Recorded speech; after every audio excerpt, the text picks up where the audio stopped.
Mortgage lenders and enterprises must comply with several federal and state regulatory measures. But what does compliance really look like in the mortgage industry? Hi, welcome to Botsplash TV. I'm Willem Osich.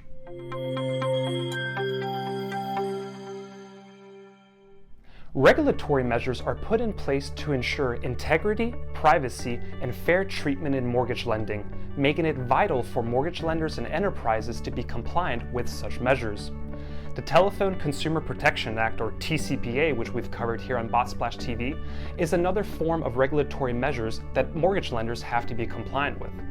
Mortgage lenders must maintain lists or internal lists of customers who have opted out of receiving text or calls, as well as adhering to not calling or texting outside of hours of operation. Conversation audit histories and flagged conversations are other internal enterprise-related examples of how mortgage lenders can be compliant. By maintaining log accounts of all lender-borrower conversations and even flagged conversations, can you approach compliancy with a sense of accountability and transparency. This has been Botsplash TV. Thank you for watching. I'm Willem Osich.